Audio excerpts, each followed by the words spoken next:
a woman in the San Francisco Bay Area who became ill after returning from a trip to China, has become the 9th person in the U.S. to test positive for the new virus, health authorities said Sunday. Within hours, 2 more cases of the virus were confirmed in the San Benito County, just below Gilroy, bringing the total to 11. The first and second cases of the novel coronavirus were announced in Santa Clara County in the past 3 days, but the 2 cases are not related, according to the county public health department. Other cases of the new pneumonia-like virus include 2 in Southern California, 1 in Massachusetts, 1 in Washington State, 1 in Arizona, and 2 in Chicago. As of this moment, they are just shy of calling this epidemic, which is global, a pandemic. That's exactly what a pandemic is. The prospect is daunting. A pandemic, an ongoing epidemic on 2 or more continents, may well have global consequences, despite the extraordinary travel restrictions and quarantines now imposed by China and other countries, including the United States. Scientists do not yet know how lethal the new coronavirus is, however, so there is uncertainty about how much damage a pandemic might cause, but there is growing consensus that the pathogen is readily transmitted between humans. The Wuhan coronavirus is spreading more like influenza, which is highly transmissible, than like its slow-moving viral cousins, SARS and MERS, scientists have found.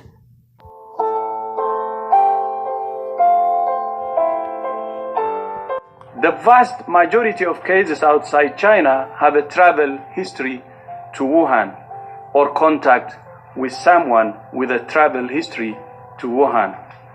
We don't know what sort of damage this virus could do if it were to spread in a country with a weaker health system. We must act now to help countries prepare for that possibility. For all of these reasons, I'm declaring a public health emergency of international concern over the global outbreak of novel coronavirus. The main reason for this declaration is not because of what is happening in China, but because of what is happening in other countries. Our greatest concern is the potential for the virus to spread to countries with weaker health systems and which are ill prepared to deal with it. Right now, I'm afraid the first part of this video will probably, but you need to know it. Enough people need to see it. And if you see it, please download it and share it. So I tried to make this video short, but this video is going to contain everything that I could possibly find on this new coronavirus epidemic. I'm including in it a trained epidemiologist and what he says about this particular virus and what he says about past epidemics and how they burn themselves out. It is not that we're not humanitarian. We are very much of an empathetic and humanitarian country. That's why, turn of the century, no one was allowed into this country if they were sick. If there was an epidemic going on in any of the countries from Europe, the people were coming in, immigrating to America, then anybody from that country would be banned completely. If they were sick, they were detained at Ellis Island. Either they were sent back or they were detained until they were well. That's how you deal with disease. Unfortunately, politics completely plays a part in all this. The man that is speaking is a trained epidemiologist, and he's going to tell you about the beginning of epidemiology with the cholera epidemic. Listen. I'm going to go back to the beginnings of epidemiology. Don't worry, it's not a big word. It's the history, science of epidemics. It began with an evil white male, a doctor named John Snow. Somebody with occasional cortex ought to read about AOC. The next time she wants to put down white people, that dumb idiot. Now, why am I mentioning epidemiology and cholera and Jon Snow? Because it's a valuable lesson for today. London, 1854, Soho, England. People and animals living in cramped and dirty quarters. A deadly outbreak of cholera is spreading. Doctors and scientists in those years believe it's caused by a miasma or bad air. Sound familiar? It sounds like Jerry Nadler. They theorize that particles from rotting matter and waste are getting into the air and making people sick with this disease. Who comes into the picture now? Jon Snow, very well-known physician. He figures out that something other than the air might be responsible for the cholera epidemic. And so what does he do? He carefully maps the outbreak, and he finds that everyone who has been affected by this illness has something in common, a single connection in common. And what is it? They have all pumped water for the local Broad Street pump. So, on September 8, 1854, the father of epidemiology, Dr. Jon Snow, tests his theory by removing the pump's handle, and he effectively stops the outbreak, proving his theory and opening the door to modern epidemiology. Jon Snow was the first to use maps and records to track the spread of a disease back to its source. And today, these ideas provide the foundation for how we're supposed to find and stop diseases all over the world. We have far better tools than he did to identify and track illness. Labs, computer systems, in-depth knowledge of germs. But when you have political detectives in the CDC who have thrown away their scientific training at the NIH and the CDC, what good are all of the tools? What good are all the tools in the world if they're looking over their shoulder at political implications? So what am I saying? Living in a world where disease can spread around the globe very quickly, what's the most logical thing that you do? You don't need a PhD in epidemiology to know what to do. You need common sense. Common sense is you stop travel from China, and that's the end of the story. They themselves have introduced the quarantine, but not here. After all, how are we going to get the fentanyl into this country if you put in a quarantine? I mean, you got to have that fentanyl flowing, don't you? Do you understand what I'm saying to you, that there are 40 million Chinese quarantined right now? There's a case in Chicago, 22 states are on alert. Europe is now seeing cases, and we're doing nothing but listening to these imbeciles at the CDC who are doing zero. Are you listening to me? Are you hearing me? A nurse is saying the quarantine is failing. A video has come out showing dead bodies in the halls of hospitals. It's not just hitting the young and the old. Young men are among the victims.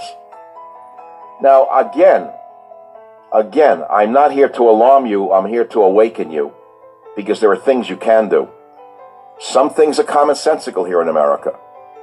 Very commonsensical. I mean, I have to spell it out for you, what not to do and what to do. Your mother was right in a certain way. Avoid crowds. Your mother knew enough to stay away from people who were sick, right? And when flu season approached, or when you were feeling a little under the weather, she told you to do certain things that promoted healing. That was good mother's advice. And I then looked into that, and we all know that no medications currently exist on the market that can stop a viral infection, no matter what the quacks tell you. There are no drugs that can stop a viral infection. Now, there are some antiviral drugs, but they're not recommended in these cases as a preventive. They don't work. You understand? These antiviral drugs may be useful in treating serious diseases such as Ebola, but they're definitely of no use to prevent a viral infection. Your best defense, ladies and gentlemen of the Savage Nation, is a strong offense. And what does that mean? 1, boost your immune system to lower your susceptibility to infection and disease. Now, it's really funny because I filmed this entire video without listening to what he said. And I said common sense measures, the necessary things you need to do to prevent this illness. It's common sense, but it seems that the left have forgotten common sense. He goes on to say that we must boost our immune system. But there's also something important that he speaks about the Spanish flu and how that burnt itself out. One thing he states is that getting enough sleep helps boost our immune system. A simple thing like getting enough sleep makes us strong enough that we may be able to fight off many illnesses. And keeping your immune system as strong as possible, which would involve good nutrition. Those are two things we can do. Flu. Used to be a thing called the Asian flu. But with the introduction of political insanity, the same political insanity that is now eliminating art history at Yale University because it's too white, not because it's too great. Funny, removing European great artists like Da Vinci while you keep the name Yale. A great university should know better than I, its namesake, Elihu Yale, traded black African slaves. Hypocrites. This is what's going on in the country now because of the psychotics who are running everything. But the psychotics are not limited to government. They're not limited to academia. They're not limited to medicine. The psychotics are everywhere. That's a bigger epidemic. There's a thing called the Spanish flu of 1918. 500 million people were infected with the Spanish flu virus. 50 million died. That's when the world population, U.S. population, the world population was 1.5 billion. 1/3 of the earth, of the people on the earth were infected, all the way out to the Pacific Islands. 500 million people were infected, 50 million died. You know how many people that is proportion to the population, right? So what happened to end it? Did some genius doctor come along with a vaccine, a serum? No. Something we all learned in epidemiology back in the early days when it was still being taught as a science, before they had to look over their shoulders and see if they were offending the Spaniards or the Asians or anyone else by renaming diseases. Something we all learned was that epidemics burn themselves out. It's about the only thing you can do is let it burn itself out. Maybe it's God's little joke on all of humanity when we thought we had it all under control. You know, if you're religious oriented, well, okay. Mankind thought he would just keep rolling along with a booming stock market, and with all his modern technology, nothing could affect man anymore.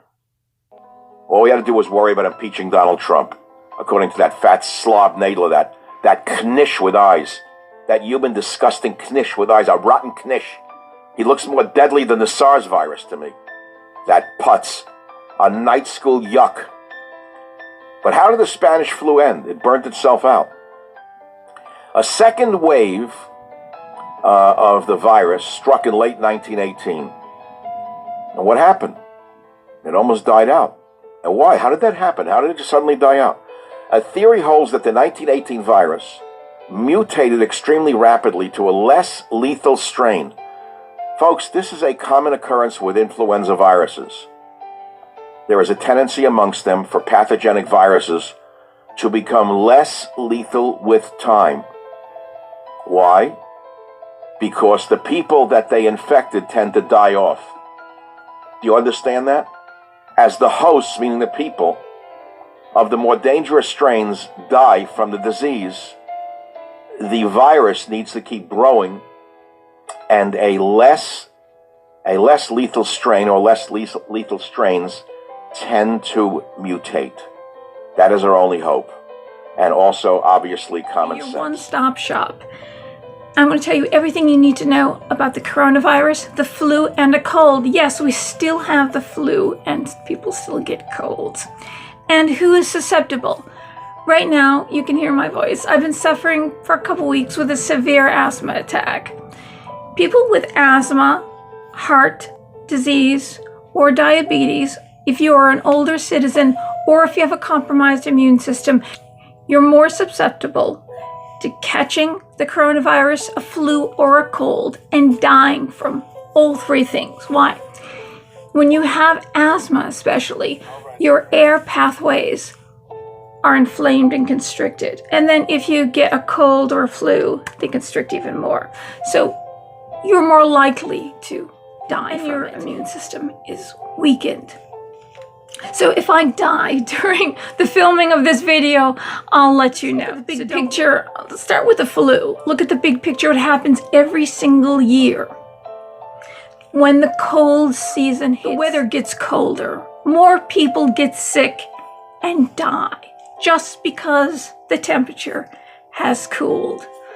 The warmer things are, the greener the planet is, and the less people die from diseases. Okay, so 42.9 million people get the flu every year. 42.9, that's the flu, that's not the cold or the coronavirus in there, just the flu.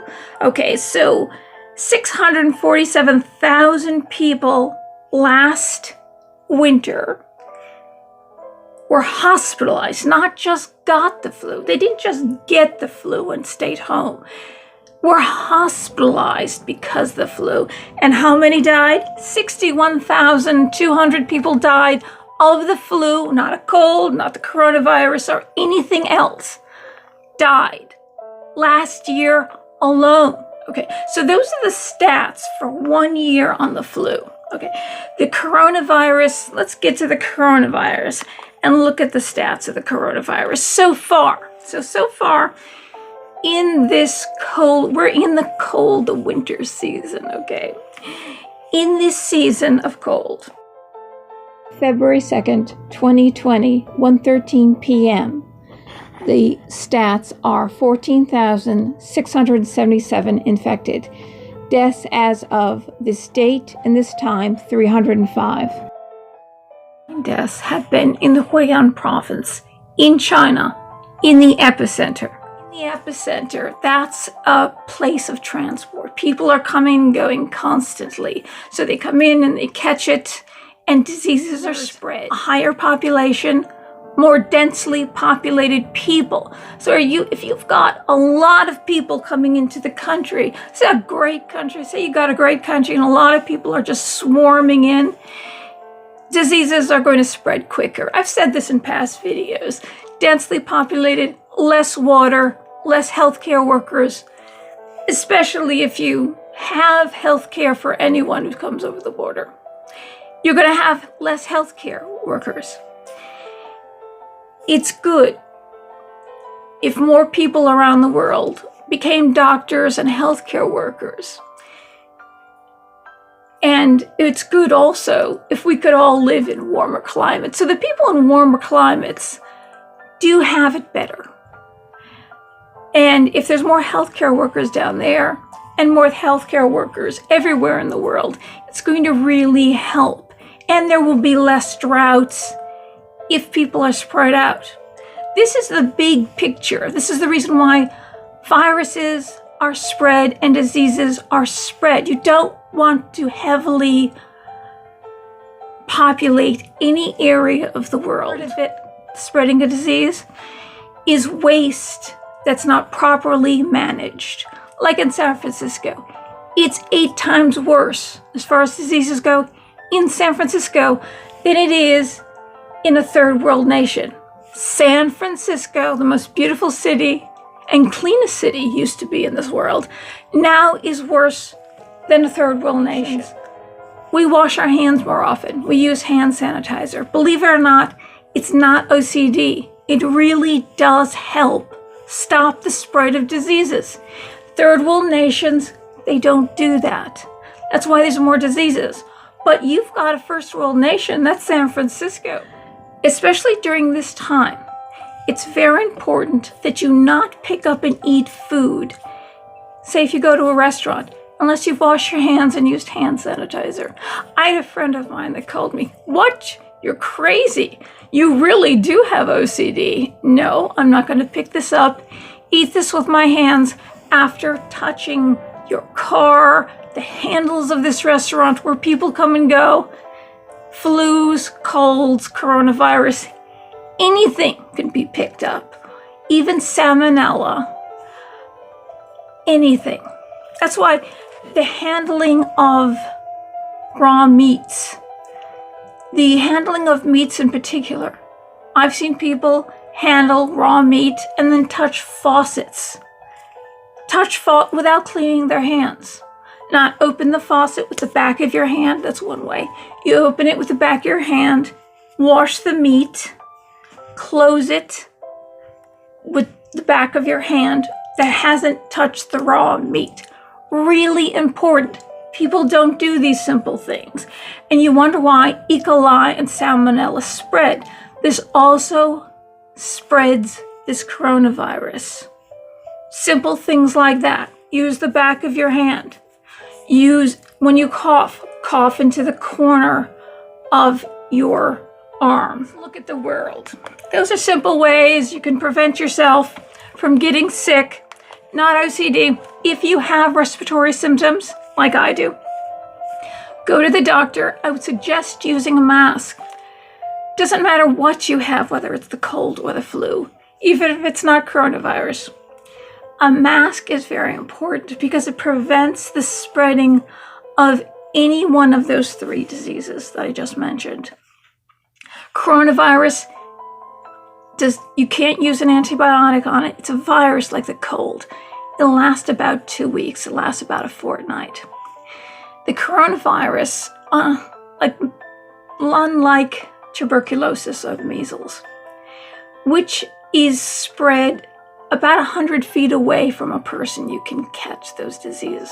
Coronavirus, it's within a few feet. Because when you speak, pockets of moisture come out of your mouth and land on the ground. Once they land on the ground, it does die rather quickly, but if you're in that area 2 or 3 feet around someone who's sick, you're more likely to catch it. Same with the flu and same with the cold. You touch your face several times a day. We don't even realize how many times. And to catch a flu or cold, coronavirus, anything like that, if you touch your eye or you touch your nose, it goes in immediately. It's a faster gateway than even your mouth getting these diseases. Though I would not suggest eating anything that someone who is sick has eaten or touched.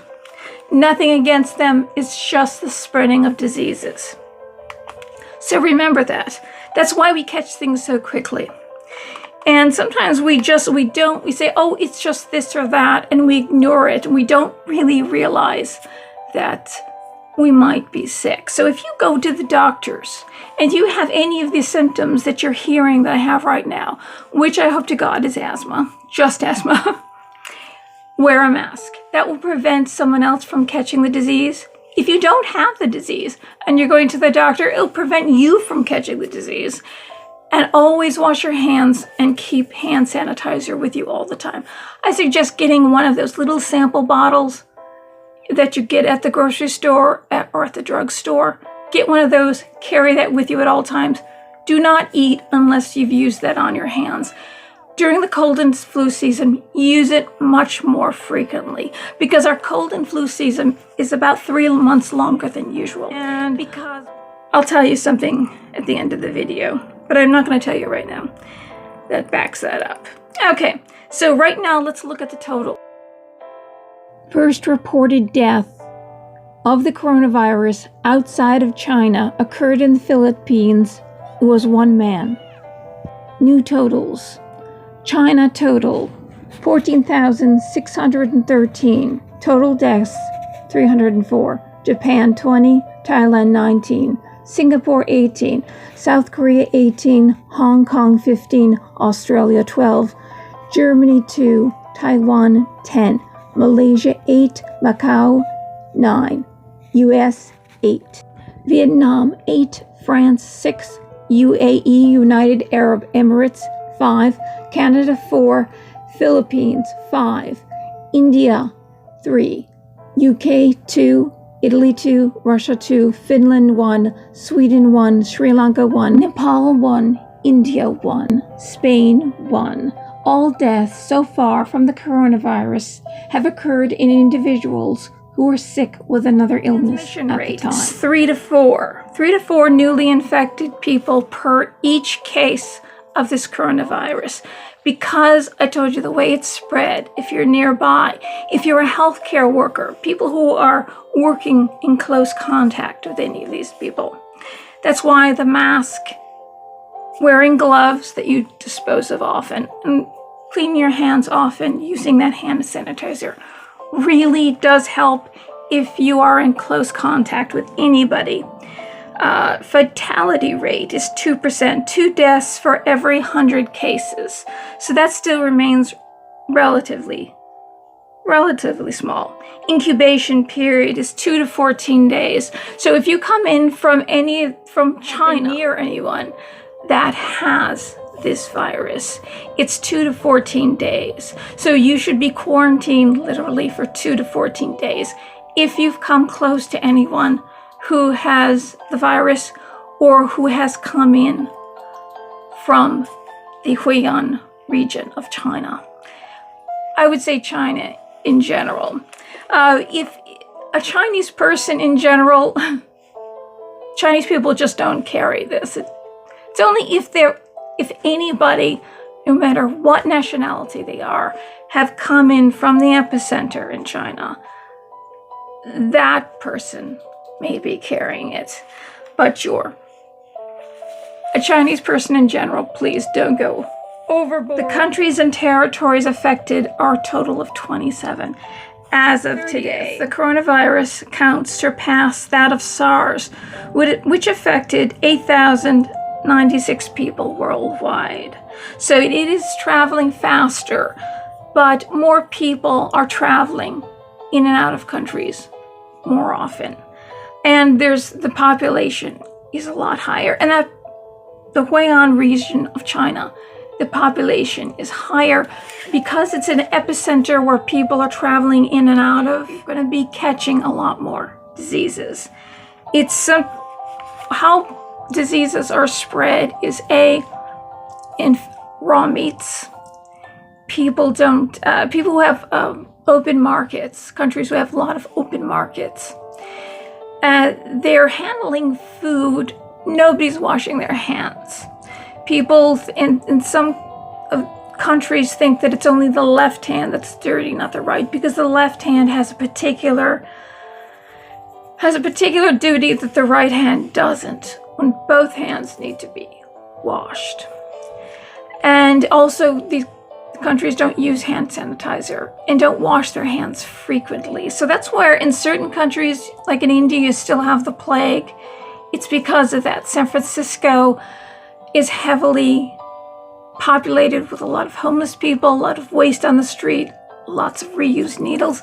Is 8 times worse than any of these third world countries. 8 times worse as far as diseases go. If countries don't have proper waste management, then that's where diseases spread.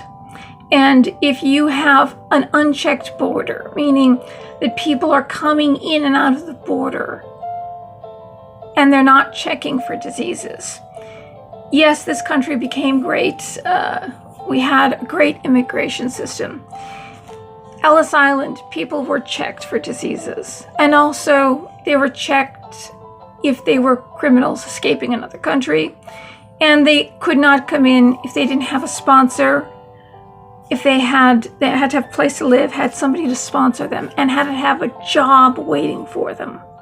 So either you were detained if you had a disease or sent back to your own country. So things were different. Plus, you were checked to make sure that you weren't committing any crimes when you came into this country. There were rules in place. Different now. That's why diseases are spread so easily in heavily populated areas. And if you don't have enough healthcare workers, you can offer all the free healthcare in the world. But if you don't have enough medications, hospitals, healthcare workers, clinics, you're going to have diseases spreading.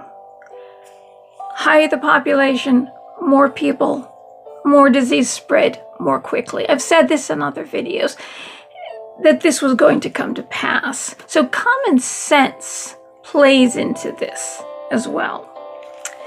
And that's what we have to have is common sense. Right now, in comparison to SARS, it's still a little less than half the number of people who contracted SARS, severe acute respiratory syndrome. And it's mostly upper respiratory, and anyone who's working in close contact with them. And I'll give you the other stats. Quick facts: transmission rate, it's about 3 to 4 people per every infected person. So 3 to 4 people around one infected person catch the disease.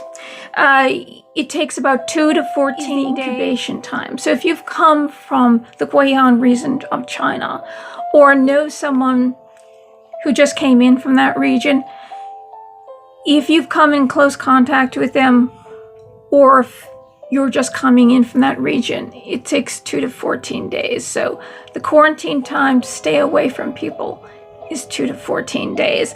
And it's about 2%, the death rate. So 2 per 100 people have died of this disease, who were infected with this disease. And there's a total of 27 countries that it's affected so far. Now, you cannot catch it from your pet, and it can't be killed with antibiotics because it's not an infection. There is a MERS virus that's similar to the coronavirus in Arabia, and it came originally from camels because they eat camels. Sometimes these diseases first come from animals, and the animals that these countries consume. And also, if like E. coli and things like that, if the meat is not properly cooked, or if meat and vegetables are handled in the same area. A lot of these countries have open markets, and nobody washes their hands. They just wrap things up and sell it. So if their hands are dirty, even if they're just selling vegetables, they can be picking up E. coli, salmonella diseases, and it gets transmitted on the vegetables. So if you eat vegetables raw and it's been handled in an open market, I always wash all my vegetables. And through the cold and flu season, it's probably good ideas to cook everything. And make sure that when you handle meats, don't handle the meat and then touch the faucet. I've seen people in this country do that. They handle raw meat and they touch the faucet, open and close it. And then the faucet, if there's E. coli or salmonella or disease on the meat, it's going to be transferred to the faucet. And then if you touch that faucet, it's going to be transferred to everything else. Why does a salad have salmonella? Well, this is the reason why. Why does it have E. coli? So if people who pick vegetables in the field don't leave the field to go to the bathroom. They go in the field, and then they don't wash their hands. They pick the vegetables. That's one of the reasons why. Okay, that's why things should be cleaned and cooked. So make sure your food is fully cooked is one way. Make sure your hands are always clean. It's an OCD is probably not a bad thing during the cold, and especially the cold and flu season. If you wash your hands regularly and use hand sanitizer. If you sound like me, put on a mask. Or if you're going to be around someone who may be sick or sounds like me, put on a mask. Wash your hands frequently. I put a little bleach in the water when I wash my dishes. But if you do that, use gloves. And it's good to use disposable gloves. That way your hands don't get all roughed up from the bleach, or roughed up from just being in water all day and needing to wash your hands all the time, to prevent the spreading of this disease and to prevent you from getting the flu, because more people still, we forget about this, once the cold weather hits, more people die of the flu every year than any of these diseases we're talking about. More people are hospitalized, more people are infected with the flu, though nobody really talks about that. Nobody thinks about that. We think about these new diseases that crop up in all these countries that get spread rather quickly because these countries are heavily populated. Any place, city, or country that's heavily populated, it's much quicker. The rate of transmission is far quicker. And especially if you have countries where people handle food, open markets, don't wash their hands regularly, you have a disease breakout, it's going to be spread quickly. One good thing about America is, yes, we have better access to health care. Everybody usually has clean water in their house. You can wash your hands frequently. Hand sanitizer is available. So it's not crazy during this, especially this time of year, to handle things a little bit more like you were a healthcare professional yourself. You see how many times you go to see a healthcare professional. They're using gloves, they're washing their hands right after they wash their hands. They put on hand sanitizer. When you go into a doctor's office, now they have hand sanitizer. Even when you go to the grocery store, you see hand sanitizer or wipes. When you buy food in a supermarket, the baskets become contaminated with E. coli and salmonella. That's why you have those sanitizing hand wipes. Those bags that you bring your food home with get filthy very quickly because of E. coli and salmonella. Even though the package is wrapped with the meat is, believe it or not, when they're packaging those things, the entire area has E. coli and salmonella. So even the outside of the package is not clean. That's why you need to wash those reusable bags. But unfortunately, those reusable bags that are made in China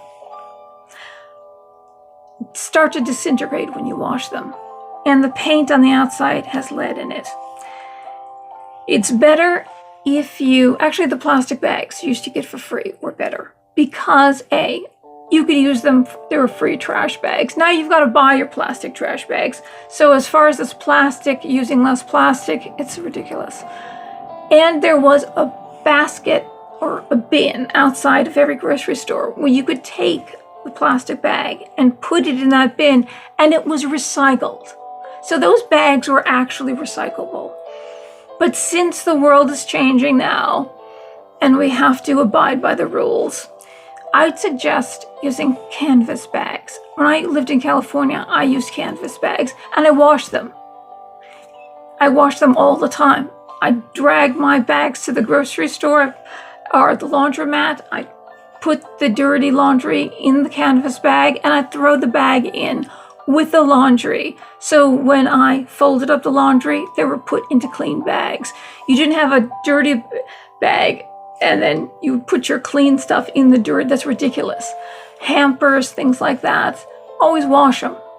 And if you can wash them, unlike these bags, these reusable bags, then you have less transmission of diseases. So there are little tips that they don't tell you about. Now in China, another reason why diseases are spread in countries like India, they don't wash their hands. They don't, this thought of constantly washing your hands after you handle food, it's not there. Or after you've used the facilities, it's not there. In China, the rivers are polluted with poison from the runoff from the factories and from the lead paint that they paint all these reusable bags with. So it's poisoned, essentially. And if you get food, I would suggest for the time being, if the food is made in China, especially shrimp is grown in pools of water that have poisons from the factories and diseases. It's not healthy. It just isn't healthy. And all the plastics, we're worried about plastics, comes from 8 rivers in China and 2 in Africa. Not from America. We have regulations. We have regulations in this country. Those islands of plastic come from China and Africa because they don't have these regulations. Okay. So those are just little things that you can do.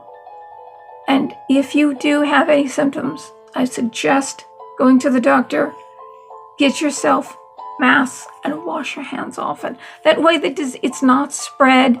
And also, if you have a cold or flu, or if you have asthma, you have something that's affecting your immune system, you're more likely to catch it. So if you go to the doctors because you think you're sick or you feel you're sick with something, it's good to wear a mask. And it's good to keep your hands clean. That way, if someone else is going to the doctor and you've got a clinic full of people waiting to go see the doctor, one person has something that's very contagious, everybody can catch it. So it's good to take those precautions, especially when you're going to some kind of healthcare facility. Now, when you cough, you should always cough into your arm here. That way the droplets, moisture droplets, get caught right there. China has done a very good thing. The reason why we're able to detect this virus all over the world, we need to know what the makeup of this virus is. And China let that out immediately. That's why the entire world is checking for it, and we know what countries have it. Most likely there are more people who have it than they even know about, because it's only the people who go to the doctor, to these clinics, and get tested for it. That's the only way we have these stats for this virus. So it's very important to get checked immediately. That way you know if you need to be quarantined. And there's home quarantine. Doesn't mean you have to be in a clinic. It depends on how mild your case is or how severe your case is, and if you've traveled to that province. So I would suggest mask, wash your hands often, hand sanitizer. If you're sick, try to make sure people are at least 10 feet away from you. If you have to be in close contact with those people, make sure they're wearing a mask, they wash their hands often, or they're wearing gloves so they don't catch it. Even if you just have the flu, more people still die of the flu every year and get sick and are hospitalized by the flu than this virus. That's why we need to put everything into context here. When the temperature cools, that's when these viruses and infections spread really quickly, because people aren't outside as often. They're inside, and we're in close proximity to each other. Right now, we're in a phase of global cooling. Oh, don't tell anyone. I'm going to tell you a little story. In fact, I'm going to link up some websites, the World Health Organization, that you can check these stats yourself. And I'm going to link up an article. There's a mountain that had a lot of rattlesnakes. And they called in a huge university that's not very far away from that mountain, the people from that area, to find out why the rattlesnake population has dropped so significantly. This is about 6 years ago. Well, and these are scientists working on the ground, and they accidentally let out the truth. The reason why the rattlesnake population decreased is because we're experiencing global cooling. Yes, the truth is we're experiencing global cooling. And that is in a liberal area of the world, left-wing area of the world, and a very, very liberal Democrat university. They let out the truth. China is doing their utmost to try to contain this. They've quarantined the whole area. So they're working awfully hard on preventing this from spreading. So cheers and kudos to them. So I will try to bring you more updates, and if I don't appear anymore, that means I must have died of the flu or the coronavirus or something like this, and this wasn't just asthma. Stay well and wash your hands, and if you're sick, wear that mask. Simple things that can prevent the spread of diseases. All right. Goodbye.